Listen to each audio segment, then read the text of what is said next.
Shalom saudara-saudara yang dikasihi oleh Tuhan.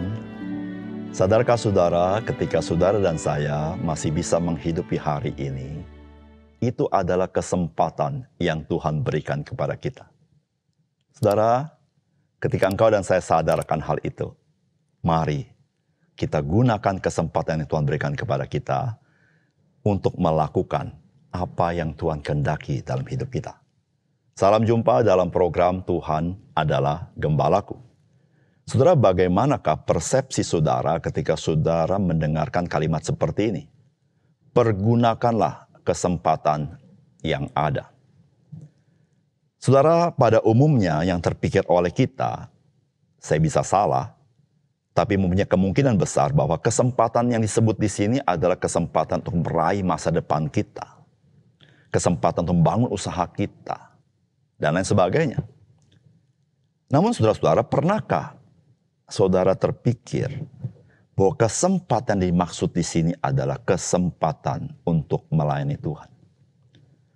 Saudara yang kasih dalam Tuhan, sebab itulah yang membedakan orang-orang percaya di dunia ini dengan orang-orang pada umumnya ketika bicara kesempatan.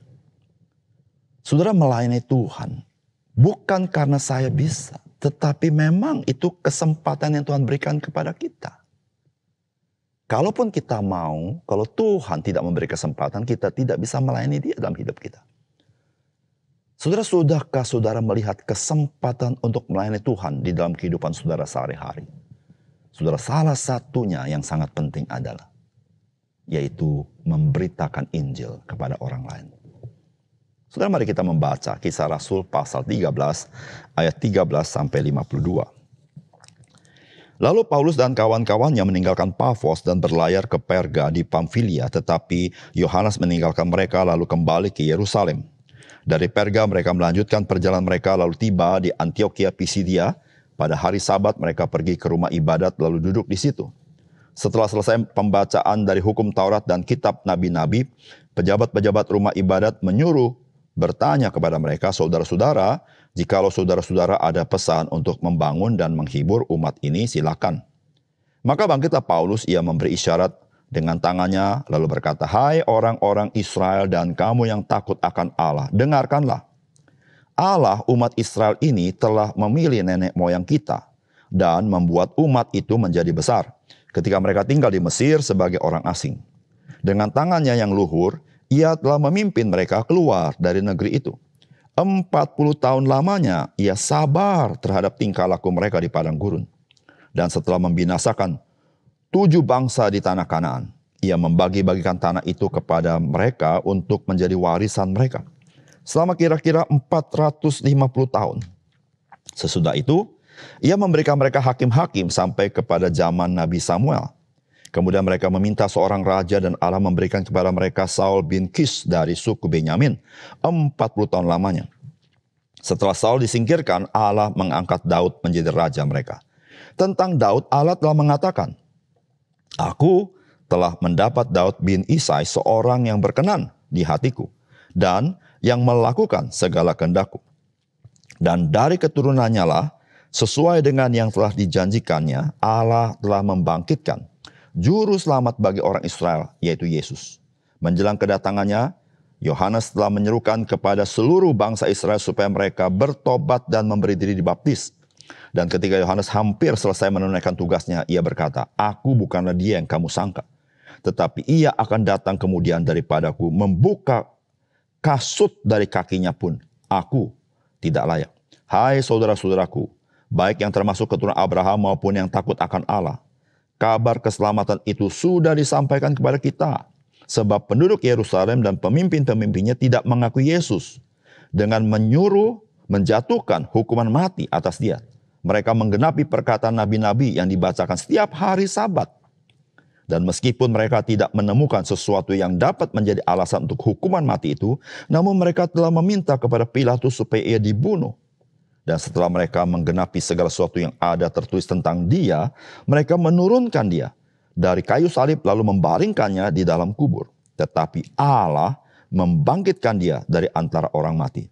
Dan selama beberapa waktu ia menampakkan diri kepada mereka yang mengikuti dia dari Galilea ke Yerusalem. Mereka itu yang sekarang menjadi saksinya bagi umat ini. Dan kami sekarang memberitakan kabar kesukaan kepada kamu, yaitu bahwa janji yang diberikan kepada nenek moyang kita telah digenapi Allah kepada kita. Keturunan mereka dengan membangkitkan Yesus seperti yang ada tertulis dalam Mazmur kedua. Anakku engkau, aku telah memperanakan engkau pada hari ini. Allah telah membangkitkan dia dari antara orang mati, dan ia tidak akan diserahkan kembali ke dalam kebinasaan. Hal itu dinyatakan oleh Tuhan dalam firman ini. Aku akan menggenapi kepadamu janji-janji yang kudus, yang dapat dipercayai, yang telah kuberikan kepada Daud. Sebab itu ia mengatakan dalam Mazmur yang lain, engkau tidak akan membiarkan orang kudusmu melihat kebinasaan.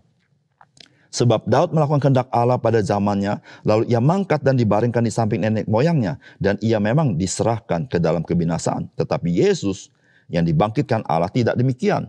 Jadi ketahuilah hai saudara-saudara, oleh karena dialah maka diberitakan kepada kamu pengampunan dosa.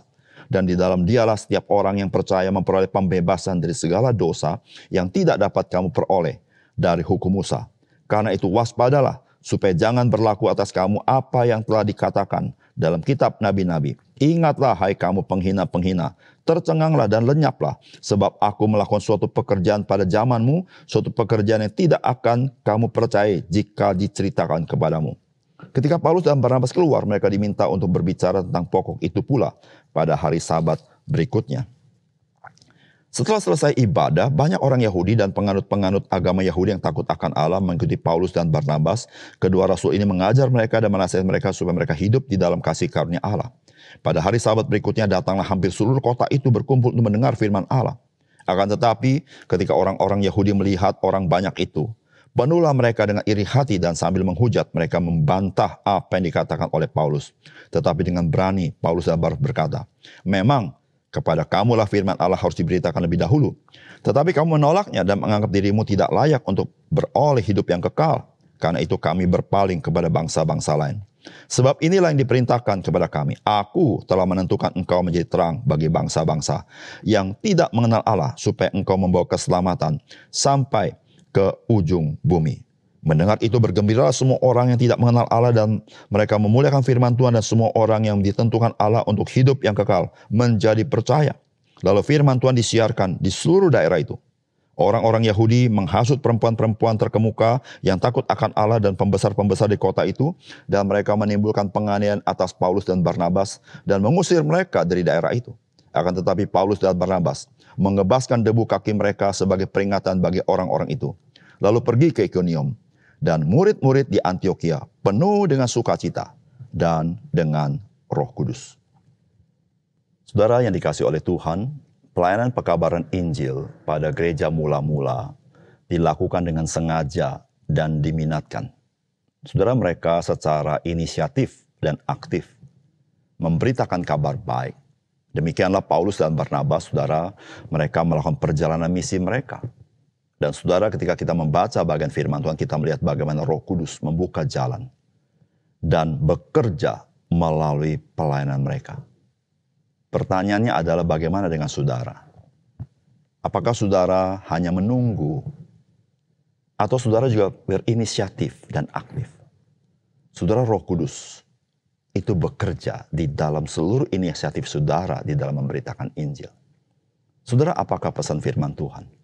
Yang pertama, saudara, pergunakanlah kesempatan di dalam kehidupan kita untuk memberitakan Injil sesuai dengan situasi dan kondisi yang ada.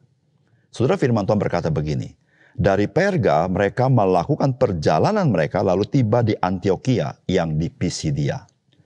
Pada hari Sabat mereka pergi ke rumah ibadat lalu duduk di situ. Setelah selesai pembacaan dari hukum Taurat dan kitab Nabi, pejabat-pejabat rumah ibadat menyuruh bertanya kepada mereka, saudara-saudara, jikalau saudara-saudara ada pesan untuk membangun dan menghibur umat ini, silahkan. Maka bangkitlah Paulus yang memberi syarat dengan tangannya, lalu berkata, hai orang-orang Israel dan kamu yang takut akan Allah, dengarkanlah. Saudara yang kasih dalam Tuhan, dari apa yang kita baca dari kisah ini ada sesuatu yang menarik. Saudara, pelayanan Paulus dan Barnabas ke berbagai kota, maka pertama-tama yang mereka datangi adalah sinagoga. Itulah tempat di mana mereka memberitakan Injil. Saudara, mengapa demikian? Karena di tempat-tempat itulah mereka mempunyai kemungkinan untuk mereka bisa berbicara. Selain itu mereka juga bisa pergi ke agora-agora di kota-kota Yunani. Agora itu adalah pasar-pasar di Yunani, karena di situ kumpul para filsuf berbicara satu sama lain. Saudara, di sini kita belajar satu hal, bahwa ada kesempatan yang Tuhan berikan kepada orang percaya untuk memberitakan Injil. Dan tentu saudara, setiap zaman itu berbeda. Pada zaman Rasul Paulus, tempat itu adalah sinagoga untuk orang Yahudi, tetapi agora itu tempat-tempat orang-orang non-Yahudi, di mana ada kesempatan berbicara dengan orang-orang filsuf dari Yunani. Saudara, hari ini, ketika Tuhan memerintahkan kita memberitakan Injil, saudara, Tuhan pasti menyediakan kesempatan-kesempatan itu yang setiap zaman berbeda-beda. Saudara, mari kita melihat kesempatan apa yang Tuhan sediakan bagi kita untuk kita bisa memberitakan Injil. Saudara, janganlah kita selalu berpikir kesempatan apa supaya saya bisa maju perusahaan saya. Itu tidak salah. Bagaimana saya bisa mencapai masa depan saya, tidak salah. Namun menjadi salah adalah ketika kita sebagai orang Kristen tidak pernah memikirkan Tuhan. Dalam arti, engkau dan saya tidak pernah memikirkan kesempatan demi kesempatan untuk memberitakan Injil. Saudara, bukankah itu panggilan Tuhan? Bukankah Injil dimeteraikan oleh darah Yesus Kristus? Jikalau engkau dan saya adalah orang yang mencintai Dia, engkau menghargai darah Yesus Kristus, saya percaya engkau dan saya selalu mencari kesempatan itu. Sesuai dengan masa, sesuai dengan situasi kondisi yang kita miliki.